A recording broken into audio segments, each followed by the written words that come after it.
ধৰ্মীয় অনুষ্ঠানত ভাষণ দিয়াটো ইমান সহজ নহয় আৰু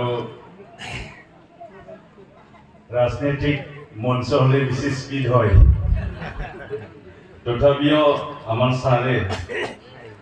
ছাৰে হয় গতিকে আজি শ্ৰীমন্ত শংকৰদেৱ সংঘৰ উদ্যোগত উত্তৰ পশ্চিম তামোলপুৰ আঞ্চলিক শাখাৰ যে আমাৰ বাৰ্ষিক অধিৱেশন ইয়াৰ আমাৰ ধৰ্মীয় আলোচনাৰ গুৰুত্বপূৰ্ণ এই সভাত আমাৰ সভাপতিৰ পৰা মোৰ শ্ৰদ্ধাৰ সভাপতি ডাঙৰীয়া আজিৰ মঞ্চত আমাৰ নিশ্চয় নলবাৰী জিলাৰ আমাৰ বিভিন্ন শ্ৰীমন্ত সংঘৰ কমিটিত থকা আমাৰ শ্ৰদ্ধাৰ জ্যেষ্ঠ ব্যক্তিসকল আৰু সদূৰ যোৰহাটৰ পৰা উপস্থিত হ'ব পৰা আমাৰ তান্ত্ৰী ডাঙৰীয়া নতুনকৈ নলবাৰী ৰঙিয়া জিলাৰ শ্ৰীমন্ত সংঘৰ সভাপতি আমাৰ সন্মানীয় গোপাল ৰাজবংশী ছাৰ আৰু মঞ্চত উপস্থিত আমাৰ জ্যেষ্ঠ বাসকল আৰু আইসকল মই সকলোলৈ শ্ৰীমন্ত সংঘৰ এই অধিৱেশনৰ সংঘত মই শুভেচ্ছা জনাইছোঁ আৰু বহু বিশেষ আপোনালোকক মই ক'ব পাৰিম বুলি আশা কৰা নাই যিহেতু মঞ্চত বহুত জ্যেষ্ঠ ব্যক্তিসকল আছে আৰু তেওঁসকলৰ তুলনাত মই সামান্য হয় মোৰ জ্ঞানটো বহুত নগণ্য বুলি মই ভাবোঁ আৰু ইয়াত বহুত মাসকল আছে সকলোৱে আজি ইয়াত উপস্থিত হৈছে আৰু আমাৰ নলবাৰী জিলাৰ হয়তো বিভিন্ন প্ৰান্তৰ পৰা ইয়াত উপস্থিত হৈছে মই সকলোকে তামোলপুৰ জিলাৰ লগতে তামোলপুৰ সমষ্টিত মই আদৰিছোঁ বিভিন্ন ঠাইত কাৰ্যসূচীবিলাক অংশগ্ৰহণ কৰি আছোঁ যোৱাকালি আমাৰ ৰঙিয়া জিলাৰ ইয়াত যিহেতু বাৰ্ষিক অধিৱেশন আছিলে ইয়াতো আমি লগ পাইছোঁ বহুতক আৰু ইয়াত অলপ সময় ময়ো এই অনুষ্ঠানত উপস্থিত হ'ব পাৰিছিলোঁ তো আজি ইয়াত উপস্থিত হ'ব পাৰি নিজকে মই ধন্য মানিছোঁ আৰু ইমান জ্যেষ্ঠ ব্যক্তিসকলৰ আগত থিয় হৈ কিছু কথা কোৱাৰ কাৰণে মই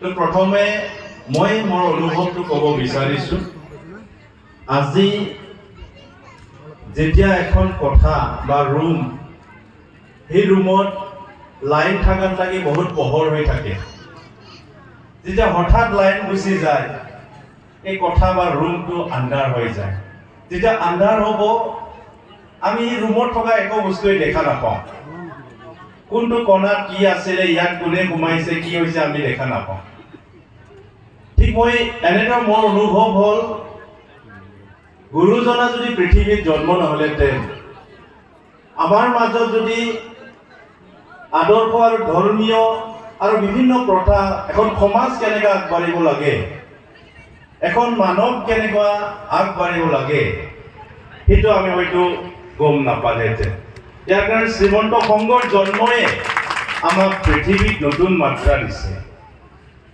গুৰুজনৰ জন্মই এই পৃথিৱীৰ শান্তি কেনেকৈ আহিব লাগে ইয়াৰ নতুন মাত্ৰা আমাক প্ৰদান কৰিছে ইয়াৰ কাৰণে আমি অসমীয়াই কেতিয়াও কাৰো লগত কম্প্ৰমাইজ কৰি আহি পোৱা নাই আৰু কেতিয়াও নকৰোঁ এইটো স্পষ্ট কথা কেতিয়াও নকৰোঁ কাৰণ এখন এই অঞ্চলত এই সমাজত এখন দেশত আজি বিভিন্ন মহাপুৰুষক যেনেকুৱা মানে বিশ্বই শ্ৰীমন্ত সংঘ বা আমাৰ গুৰুজনক আজি বিশ্বই স্বীকৃতি দিছে আৰু এইটো আমাৰ কাৰণে বহুত গৌৰৱৰ দিন আৰু গৌৰৱৰ কথা গতিকে মই এটা কথা ভাবোঁ আমি মাজে মাজে এদিনা কোনোবা এজন ছাৰে কৈছে মই বৃদ্ধাশ্ৰম খোলাৰ পক্ষত মই নাই সঁচাকৈ ময়ো ভাবোঁ আৰু মই এই কথাই ইয়াত ব্যক্ত কৰিব বিচাৰিছোঁ। আমাৰ কি হয়, আজি তাৰিখত আমি ইমান কষ্ট কৰি ল'ৰা ছোৱালীক ডাঙৰ দীঘল কৰোঁ, কৰাৰ পিছত আমাৰ কি হয়, সেই ল'ৰা বা ছোৱালীয়ে আমাক নেশ্যনেল হাইৱেত এৰি থৈ যাবলৈ চেষ্টা কৰে, আমাক ক'ৰবাত বৃদ্ধাশ্ৰমত থৈ আহিবলৈ চেষ্টা কৰে। তো এনেকা যদি সমাজখন যদি চলি থাকে, আমাৰ ল'ৰা ছোৱালীয়ে যদি এনেকা মানসিকতা যদি আগবাঢ়ি যাব বিচাৰে, আমাৰ মা বাপসকলে ক'ত থাকিব? তো মই সেই কথাৰ কাৰণে এইটো ক'ব বিচাৰিছোঁ, এই যে আমাৰ মনৰ চিন্তা, আমাৰ উঠি অহা যুৱ সমাজৰ ল'ৰা ছোৱালীৰ যিবিলাক মনত যে এনেকুৱা চিন্তা সোমাই আহে, সেইবিলাক নাইকিয়া কৰাৰ একমাত্ৰ উপায় হ'ল আমাৰ নামঘৰ। মই ইয়াৰ কাৰণে বেছি যিমান মই সমাজত আজি ইয়াত শ্ৰীমন্ত সংঘৰ যি প্ৰগ্ৰাম, ইয়াৰ বাহিৰে মই যি গাঁওবিলাকত যাওঁ, মই ৰাইজক অনুৰোধ এইটোৱে কৰোঁ, আমাৰ বড়ো গাঁওবিলাকত যাওঁ, বিভিন্ন গাঁওবিলাকত যেতিয়া যাওঁ, আমি যদি নামঘৰৰ পৰা যদি আমাৰ ল'ৰা ছোৱালীক গুৰুজনৰ আদৰ্শৰে যদি আমি লৈ যাব নোৱাৰোঁ, আজি তাৰিখত কিন্তু একো নোৱাৰে। কাৰণ আমি লেকচাৰ দিয়াৰ পিছত চব মিটিং ভংগ হৈ গুচি যাব পাৰোঁ, কিন্তু আমাৰ মগজুত, আমাৰ হৃদয়ত স্থান দিব লাগিলে গুৰুজনৰ আশীৰ্বাদ আৰু আদৰ্শ লাগিব, মই এইটো বিশ্বাস কৰোঁ। নহ'লে কিন্তু কি হয়, আমাৰ আজি তাৰিখত আপোনালোকে অলপ ভাবি চাওক, এজন ল'ৰাক যদি আপুনি সেৱা কৰিব দিয়ে, ইমান সহজত সেৱা নকৰে, ইমান সহজত নকৰে, ই পিছুৱাই আহিব। কাৰণটো হ'ল আমি এই ল'ৰা ছোৱালীক সেইটো বাৰ্তা আমি লৈ যাব পাৰোঁ। ইয়াৰ কাৰণে প্ৰতিটো নামঘৰ, আমি যেনেকুৱা বাথৌ থানচালিত যাওঁ, মই ইয়াৰ কাৰণে কওঁ, বাথৌ থানচালিত নিজৰ ল'ৰা ছোৱালীক যাবই লাগিব আৰু ইয়াক সেৱা কৰিব লাগিব। ইয়াৰ কাৰণে ইয়াৰ মাধ্যমেদি আমি ল'ৰা ছোৱালীবিলাকৰ মনত আমাৰ আদৰ্শটো আমি এইটো ভৰাই দিব লাগিব। ঠিক তেনেকৈ আমাৰ নামঘৰ, এই নামঘৰ এটা ডাঙৰ অনুষ্ঠান, ইয়াৰ মাজেদি আমি মানৱ সম্পদ সৃষ্টি কৰিব পাৰোঁ, আদৰ্শ সমাজ সৃষ্টি কৰিব পাৰোঁ। ইয়াৰ যদি আমি নামঘৰৰ মাজেদি পৃথিৱীৰ শান্তি আমি আনিব পাৰোঁ। ইয়াৰ কাৰণে মই বিশেষ ক'ব বিচৰা নাই, আপোনালোকক মই অনুৰোধ জনাম, আপোনালোকে চবেই অভিজ্ঞ ব্যক্তি, আমি হৃদয়েৰে আমাৰ সমাজখন আগবাঢ়ি লৈ যোৱাৰ কাৰণে যাতে সকলোৱে একেলগে আমি আগবাঢ়ি যায়। আমাৰ ৰঙিয়া জিলা বা আমাৰ নলবাৰী জিলা শ্ৰীমন্ত সংঘৰ মই বাপসকলক মোৰ বিনম্ৰ অনুৰোধ থাকিব, আমাৰ প্ৰতিটো নামঘৰত যেনেকৈ আমাৰ প্ৰতিটো তিথিবিলাকত আমাৰ যেনেকৈ ইয়াত হয়, আমাৰো কিছু এটা স্পেচিয়েল বা বিশেষ দিন লৈ যাতে আমাৰ ল'ৰা ছোৱালীবিলাকৰ কাৰণে মই যোৱাকালি যেতিয়া প্ৰগ্ৰামত আছিলোঁ, তেতিয়া ইয়াত আমাৰ শিশু বক্তা আছিলে, গতিকে মই অলপ আগতীয়াকৈ যোৱাৰ কাৰণে শুনিব নোৱাৰিলোঁ। আজিও মোৰ একে টকা, আজিও মই ইয়াত কান্তি ডাঙৰীয়াৰ লেকচাৰটো আজি মই শুনিব নোৱাৰিম। হয়তো গুৰুজনৰ আশীৰ্বাদত হয়তো আমি পৰৱৰ্তী সময়ত লগ পাম বুলি মই আশা ৰাখিছোঁ, আৰু তেখেতৰ কান্তি ডাঙৰীয়াৰ লেকচাৰটো শুনিবলৈ মই পাম বুলি আশা ৰাখিছোঁ। তো বিশেষ এনেকুৱা দিনত আমি শিশুসকলক লৈ যাতে এনেকুৱা ধৰ্মীয় আলোচনা অনলি কি কয়, আমি ডাঙৰবিলাকো বুজি পাইছোঁ, কিন্তু ল'ৰা ছোৱালীবিলাকক লৈ স্পেচিয়েল এনেকুৱা বিশেষ দিন আমি কৰি অনলি ল'ৰা ছোৱালী, ইয়াতো বহুত আমাৰ মা দেউতাসকল আছে, আই বাপসকল আছে, বা ইয়াত ল'ৰা ছোৱালী বহুত কম আছে, গোটেই অনলি ল'ৰা ছোৱালী আমি কোন ছাত্ৰ ছাত্ৰীক লৈ যাতে আমাৰ বিশেষ দিন আমি এনেকুৱা কাৰ্যসূচী যদি সম্ভৱ হয় লোৱাৰ কাৰণে মই অনুৰোধ জনাইছোঁ। আৰু আপোনালোকৰ লগত আমি সদায় আছোঁ, মই বিধায়ক হিচাপে নহয়, আপোনালোকৰ এজন হিচাপে মই থাকিব বিচাৰোঁ। আৰু আমাৰ চৰকাৰৰ তৰফৰ পৰা আমাৰ বিভিন্ন আঁচনি থাকে, সেই আঁচনিবিলাক আমি ছাৰসকলৰ লগত কথা পাতি আছোঁ, পৰ্যায়ক্ৰমে কেনেকৈ আমি কৰিব পাৰোঁ এইটো আমি সদায় চেষ্টা কৰিম। গতিকে মই দীঘলীয়া বক্তব্য ৰাখিব বিচৰা নাই, আপোনালোকে আজি ইয়াত দুআষাৰমান মনৰ কথা ব্যক্ত কৰাৰ সুবিধা দিয়াৰ কাৰণে মই গুৰুজনকো ধন্যবাদ দিছোঁ আৰু আপোনালোককো ধন্যবাদ দিছোঁ, আৰু আশা ৰাখিছোঁ আমি একেলগে সেই যাত্ৰা কাৰো লগত আমি কম্প্ৰমাইজ নকৰাকৈ যাতে আমাৰ সততাৰে আমি যাতে আগবাঢ়ি যাব পাৰোঁ এইটোৱে মই কামনা কৰিছোঁ আৰু সকলোৰে মংগল কামনা কৰি গুৰুজনৰ ওচৰত প্ৰাৰ্থনা কৰি মোৰ চমু বক্তব্য সামৰিছোঁ। ধন্যবাদ। কৃষ্ণ কৃষ্ণ। এইবাৰ আমি সভাৰ মূল দ্বাৰখন মুকলি কৰাৰ কাৰণে আমাৰ এগৰাকী ব্যক্তিক আমি ৰঙিয়া জিলাৰ পৰা আমন্ত্ৰণ কৰি মাতিছিলোঁ, কিন্তু তেখেত উপস্থিত হ'ব নোৱাৰিলে। তেখেতে জনাইছে কাৰণটো। গতিকে আমি আমাৰ নলবাৰী জিলা শাখাৰ মূলত প্ৰতিনিধিত্ব কৰি থকা এগৰাকী ব্যক্তিক পাইছোঁ, শিক্ষাবিদ মাননীয় শ্ৰীযুত গোবিন্দ মেধি বাবজনা। আমি তেখেতক আমাৰ আজিৰ সভাখন উদ্বোধন কৰাৰ কাৰণে সেৱা ধৰিছোঁ। কৃষ্ণ।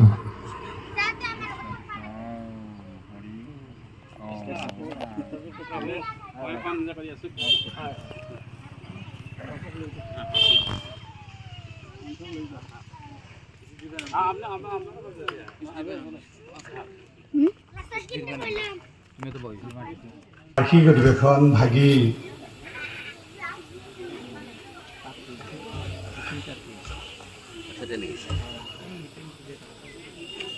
তিনিদিনীয়া কাৰ্যসূচী আহি আজি এইটো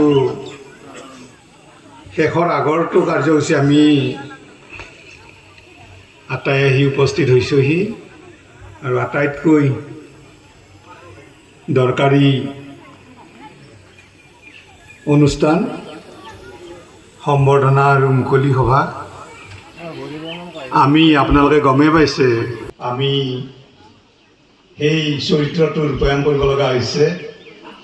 ভবা নাছিলোঁ, অৰ্থাৎ ইয়াত আমাৰ বাপজনাই ঘোষণা নিদিয়ালৈ মই জনা নাছিলোঁ যে ইয়াত আমি উদ্বোধক হিচাপে কথা পাম। মই আচলতে 12টা বজাত যোৱা কথাই আছিল। ইয়াৰ পৰা আমাৰ বিশেষ আৰু বেলেগ সংঘৰে কিবা বেলেগ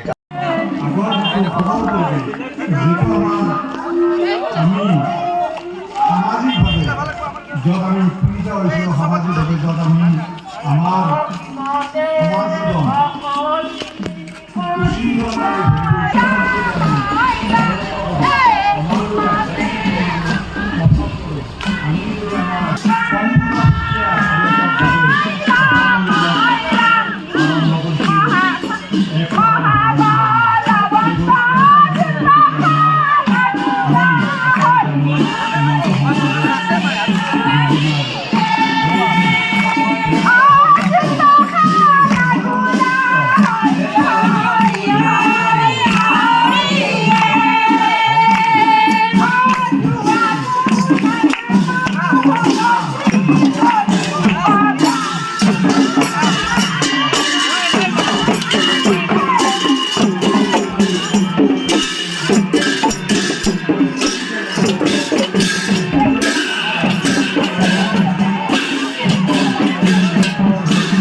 জীৱ ইখ দুই পক্ষী তাতে আচল কি এনেকৈ কৈছে।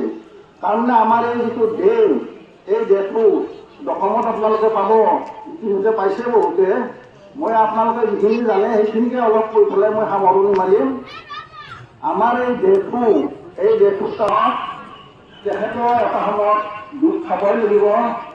যিমানে দুখীয়া মানুহ নহওক, মগনীয়া হওক, তেখেতসকলেও কেতিয়াবা কেতিয়াবা সুখ পায়, কাৰণ আমাৰ দেহতো লাগি আছে সুখ আৰু দুখ।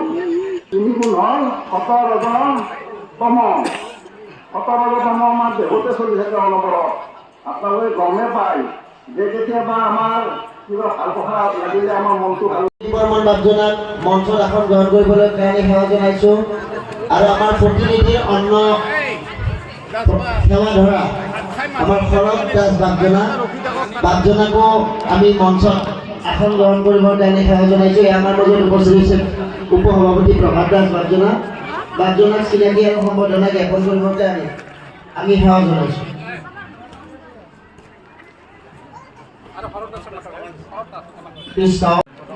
যুৱক্তা নলিনা বৰুৱা আৰু আটাইতকৈ আকৰ্ষণীয় আজিৰ অনুষ্ঠানটোৰ আকৰ্ষণীয় মোৰ ভক্তি আৰু শ্ৰদ্ধাৰ সুনীলতাজী বাপজনা।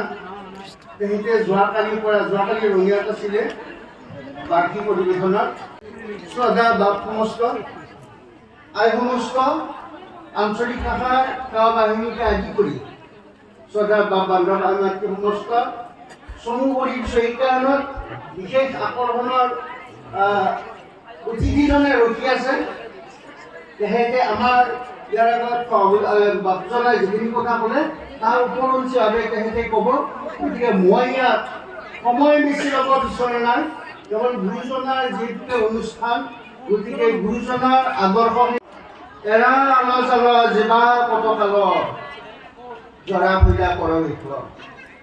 গতিকে আমি গুৰুজনাই আমাৰ জীৱনৰ ৰেখাপাতবিলাক সম্পূৰ্ণ কৰাৰ কাৰণত এই শতিকাতে আমাৰ কাৰণত এৰি থৈ গ'ল। আমি মাত্ৰ তাক গ্ৰহণ কৰিব লাগে। আৰু মই সময়ৰ প্ৰতি লক্ষ্য ৰাখি বাপজনাই কৈছে ইয়াত মাইকটো পালে কৈ থকা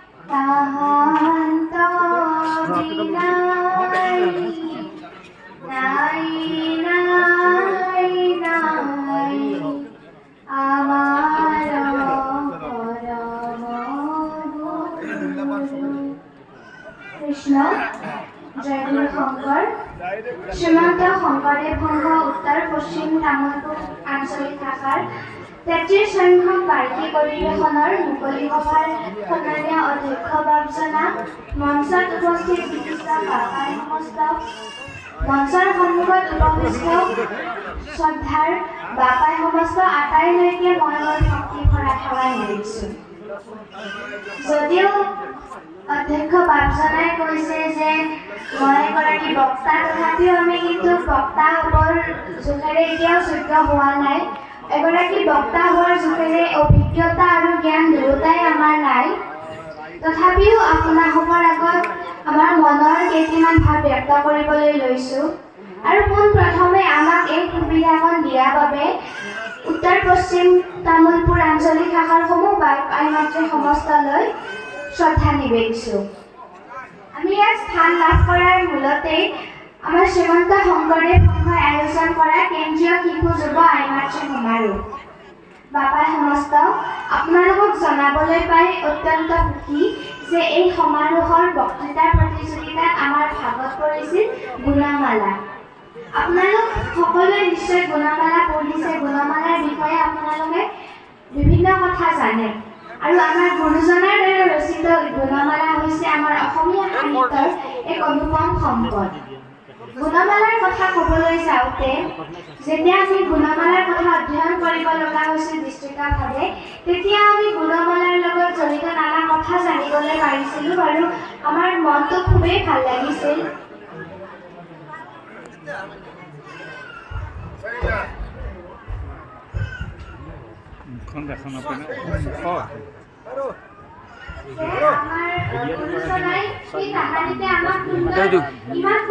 সিদিনা আমাৰ আঞ্চলিকতো তেনেকুৱা আছে আমাৰ আঞ্চলিকতো গুণমালাই নহয় কীৰ্তন দশম আদি কৰি বিভিন্ন গ্ৰন্থ তেওঁ আমাক উপহাৰ দি থৈ গৈছে।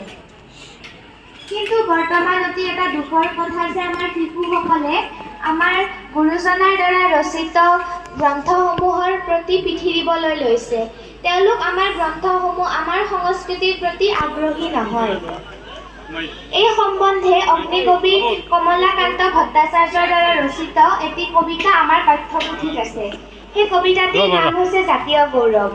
হয়তো আপোনালোক সকলোৱে নিজৰ স্কুলীয়া জীৱনত সেই কবিতাটি এবাৰ নহয় এবাৰ পঢ়িছে।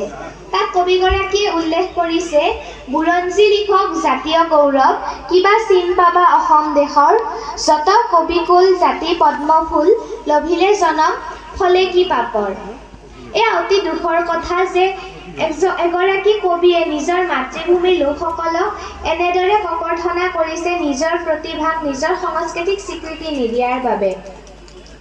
আমাৰ গুৰু দুজনাৰ উপৰি যিসকল ব্যক্তিয়ে অতি প্ৰাচীন কালৰে পৰা আমাক সাহিত্য সংস্কৃতিৰ দ্বাৰা উদ্বুদ্ধ কৰি থৈ গৈছে, আমাক সুন্দৰ সাহিত্য সংস্কৃতি দি থৈ গৈছে, আমি যেন সেই আঁকোৱালি ল'বলৈ পাহৰি গৈছোঁ।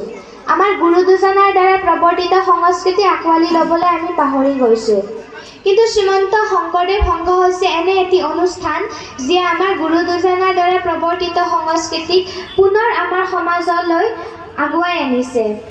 আৰু যেতিয়াই আমাৰ সমাজত আমাৰ গুৰু দুজনাক পাহৰি যোৱাৰ অতিক্ৰম হৈছিল, তেতিয়া লক্ষ্মীনাথ বেজবৰুৱাদেৱে কৈ থৈ গৈছিল, যেতিয়াই আমাৰ গুৰু দুজনাই শংকৰী সংস্কৃতি প্ৰচাৰ আৰম্ভ কৰিছিল, তেতিয়াই আমাৰ অসমত এক নতুন জাগৰণৰ সূচনা হৈছিল।